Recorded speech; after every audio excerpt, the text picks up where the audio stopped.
Muy buenos días otra vez a todos. Bueno, pues continuamos hablando del hombre, de la amargura de su pensamiento, de sus vicisitudes en el vivir, en el pensar, en el interrogar. Pues hablamos de lo que estábamos hablando, de filosofía y de las religiones. Y lo enlazo con la última entrada, con el último párrafo, que además es un hermoso párrafo y que me gusta repetirlo. Y lo repito. Y decía así: a Plotino, Apolonio de Triana, el otro Jesús, el misticismo y la eterna nostalgia de la divinidad que anida en todos los corazones ardientes. Dolor sin carne viva de Papini, de Unamuno, de Kierkegaard, de tantos y tantos y tantos, ¿verdad? Que se han movido siempre entre la fe y la razón. O como Al-Farabi, que ya en el siglo X propugnaba en el mundo islámico la primacía de la verdad filosófica sobre la verdad revelada, la razón y el conocimiento como metas supremas y la unidad esencial del fenómeno religioso, hoy tan lejos como siempre del entendimiento de los hombres, que parecen siempre inclinarse por las peores opciones. Parece que es inevitable que siempre nos inclinemos por el enfrentamiento. Gandhi nos dejó dicho que nunca hay que pactar con el error. Bajo ningún punto de vista no puedes pactar con el error, ni desde el punto de vista filosófico, ni desde el punto de vista político, ni desde el punto de vista religioso. Guiones. Ni ignorarlo cuando conviene, y mucho menos con el terror religioso o ideológico. Un hermoso pensamiento de Condorcet. Todo hombre debe ser soldado contra la tiranía. Aunque estos errores aparezcan sostenidos por textos sagrados o ideologías que algunos tienden a sacralizar. Bueno, con el tema del comunismo, que era el error monumental del siglo XX, uno de los peores errores de la humanidad, pues la verdad, se convirtió prácticamente en una religión atea. Era una cosa absolutamente espantosa ahora mismo de analizar. Y yo en su momento, quiero decir, yo con respecto a eso he tenido las ideas bastante claras desde el minuto uno, desde que tengo uso de razón. Comillas. Todas las religiones son verdaderas en cuanto hacen vivir espiritualmente a los pueblos que las profesan, en cuanto les consuela de haber tenido que nacer para morir, y para cada pueblo la religión más verdadera es la suya, la que le ha hecho a él como hombre, como persona, como ser humano. Y esto lo dijo Unamuno. Es un bello pensamiento. La religión entendida, de acuerdo con Unamuno,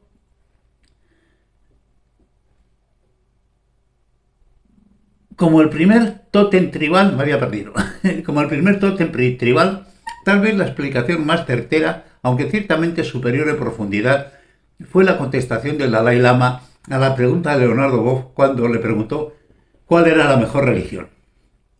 Esa fue la contestación.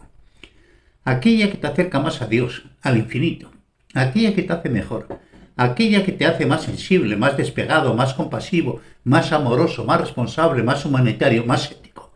Aquella que consiga hacer esto de ti, la que te hermane a todos los hombres y te haga compadecerte y compartir sus sufrimientos, esa es la mejor religión. Es muy difícil de expresarlo mejor. Muy difícil de expresarlo mejor. Cuando una religión practica amor y tolerancia y propone elevar la dignidad de los seres humanos, la solidaridad fraterna entre todos los seres humanos, esa religión, sea la que sea, es verdadera.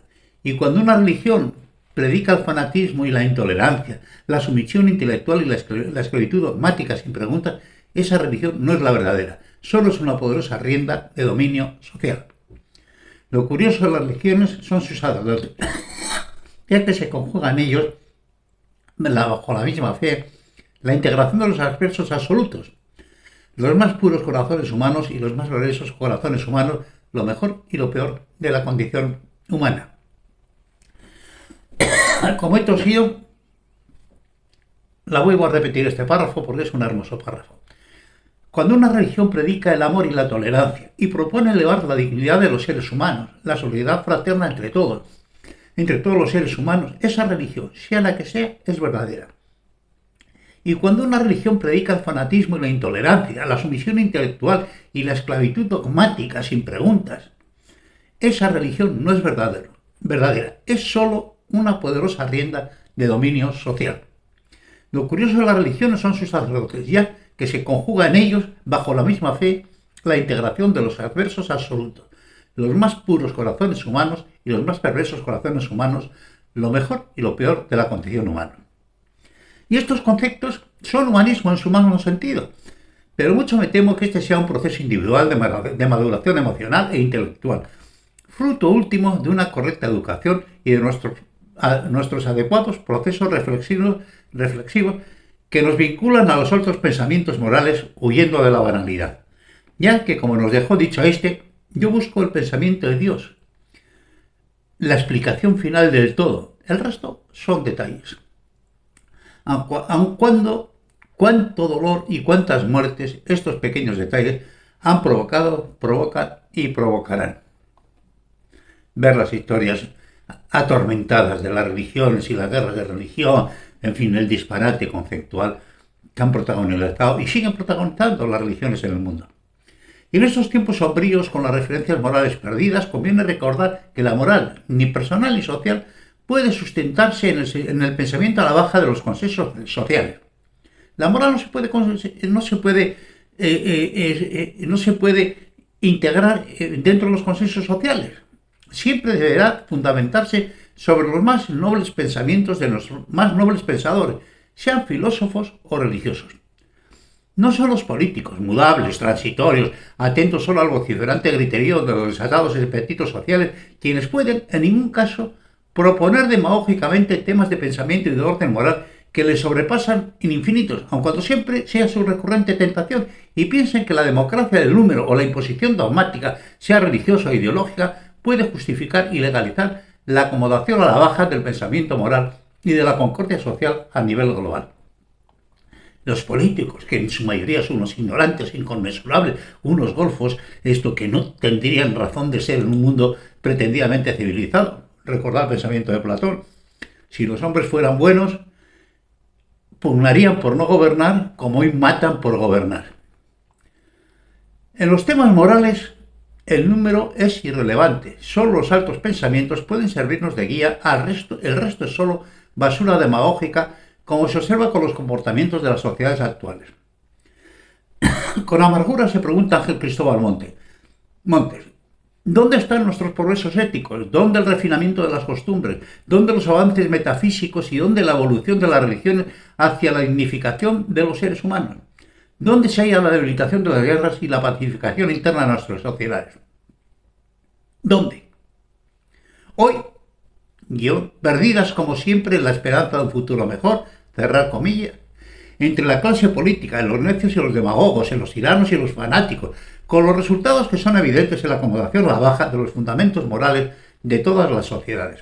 Sin embargo, muy por el contrario, necesitamos imperiosamente una alta moral social que nos sirva de regla para todos. Un mapa vital que al menos nos permita caminar con dignidad por la vida. A finales del siglo XIX, Vidal Limón, en su discurso de entrada en la Academia Española de Ciencias Políticas y Morales, recoge la siguiente cita refiriéndose a las olas imparables de materialidad que estaban invadiendo la sociedad española de la época. El dominio del hombre de la naturaleza, comillas, el dominio del hombre sobre la naturaleza, asegurado por la ciencia y la industria, es el lugar común más característico de nuestro tiempo y el primer artículo de fe de la sociedad moderna. Pero el hombre es ante todo un ser moral, una voluntad libre, un alma cuya grandeza se mide por el influjo que ejerce sobre ella misma, por su conocimiento del deber, por su energía para cumplirlo, a una costa del sacrificio.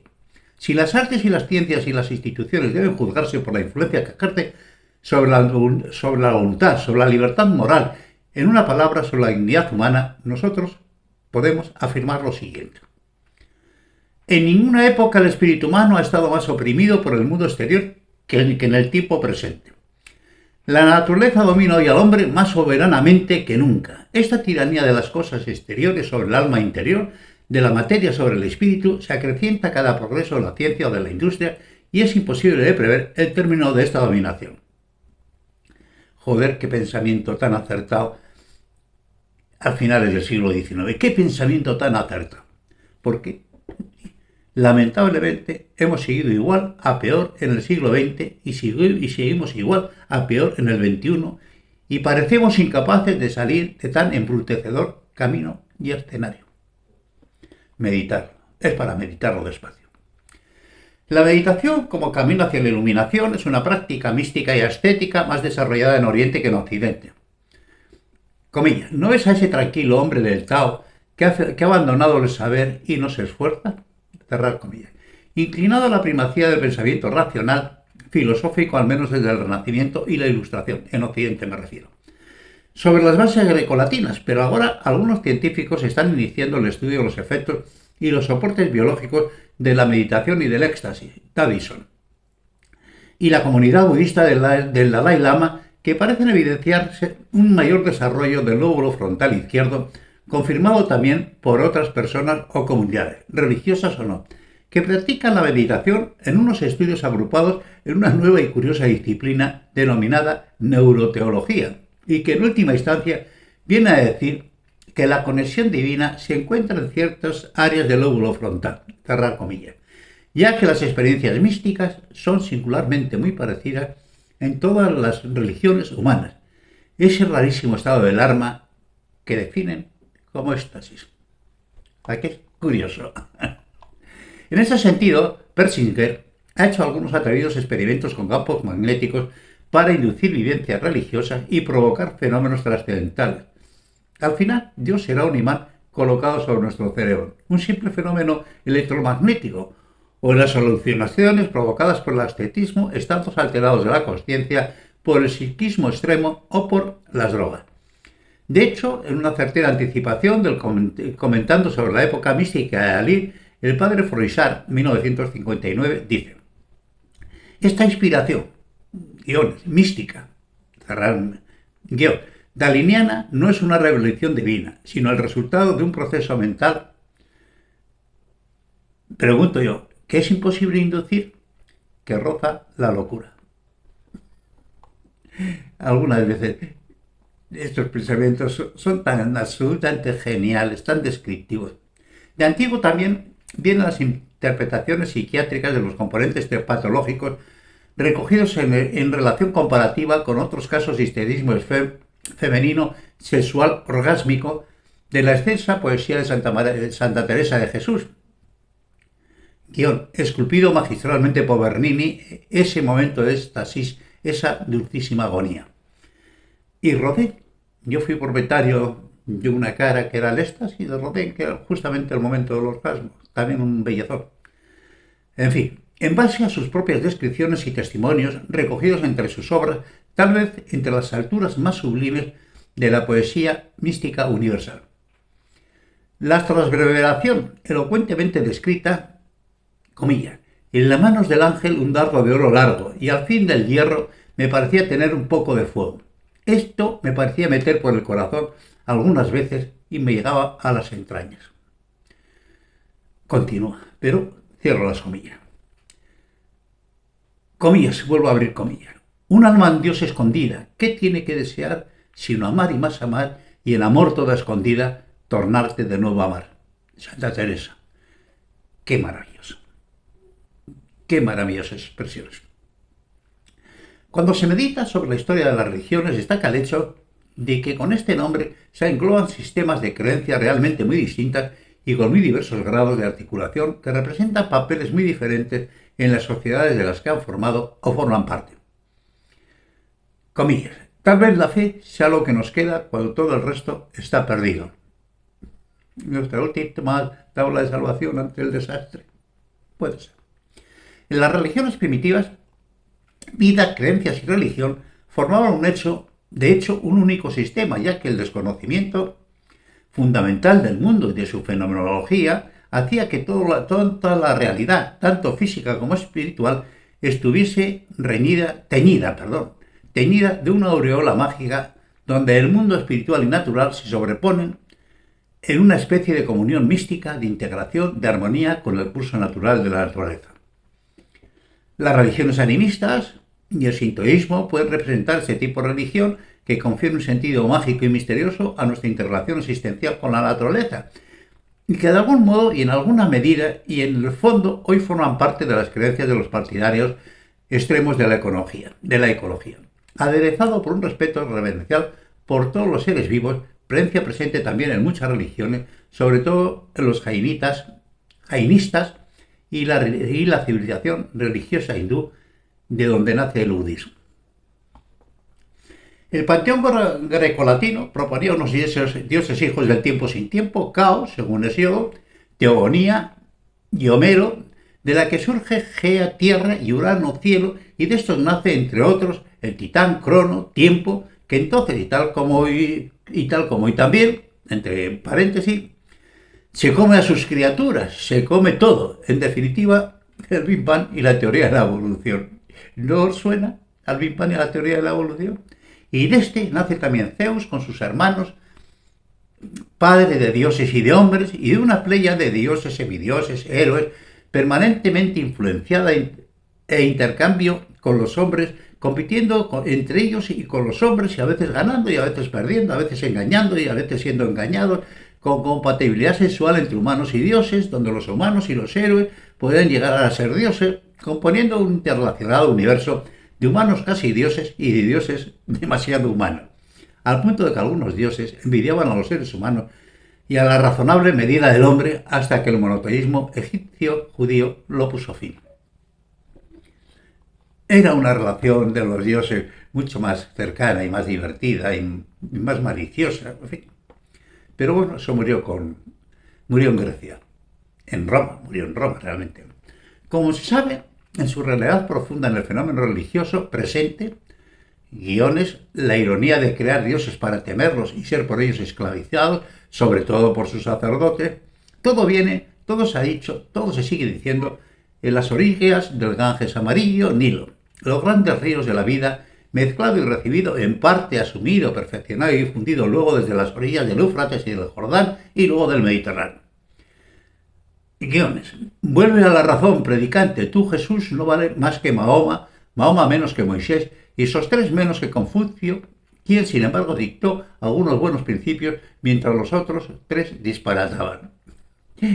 Esta crueldad terrorífica, desde el punto de vista filosófico, la dijo el infame el Marqués de Sade, que desde luego como costumbres es una cosa absolutamente detestable, quiero decirte, para cualquier persona con un poco de sensibilidad, pero desde el punto de vista filosófico era jodidamente peligroso, porque era muy certero en muchas cosas. Estos son los orígenes del origen. Oh Jerusalén, Jerusalén, cuyo nombre es ciudad de paz, donde nunca existió la paz. Ciudad de Dios, reina de los cielos, tú, la sagrada, bendecida y maldecida al tiempo, lugar de fe y esperanza, de sangre y desencuentro, tan lejos en su realidad de lo que representaba en la esperanzada imaginación religiosa colectiva. Comillas, todo es más puro y noble en la mente que en la realidad. Ciudad donde los hijos del mismo Dios sacrifican en querellas a sus hijos al mismo Dios por amor al mismo Dios que nos ama a todos. ¿No veis la terrible maldición de Jerusalén? Eterno y estéril sacrificio del hijo de Abraham, pero sin mano compasiva que detenga el arma homicida, aun cuando se aduzca el simbolismo del sacrificio como el sacrificio de León. En su origen, los profetas eran hermanos, Ismael e Isaac. En su origen, todos somos hermanos, aunque siempre lo olvidamos o lo seamos al modo de Caín. ¿Somos los seres humanos hermanos al modo de Caín? Pensar la historia de la humanidad y vosotros mismos podéis contestar. Resulta increíble que un Dios pueda pedir como tributo la vida de un hijo sacrificado por su propia mano. Aunque cierto es que en nuestra desoladora historia, desde los principios de los tiempos, cada generación sacrifica por miles y miles a sus hijos, por dioses, por ideas, por intereses o por locura. Desde luego, ese Dios no es el Dios de Spinoza, que admiraba de admirable humanidad y amor con un sentido moral acorde a la razón humana. Comillas. Por muy majestuoso y sobrenatural que pueda parecernos la idea de Dios, si lo que ordena contraviene la ley moral, habrá que tomarlo por un espejismo. Lo dijo Kant. Y lo repito porque es tan hermoso. Por muy majestuoso y sobrenatural que pueda parecernos la ley de Dios, si lo que ordena contraviene la ley moral, habrá que tomarle por un espejismo. Y cierro aquí esta entrada. Un abrazo a todos y gracias por escuchar a este viejo aprendiz de filósofo.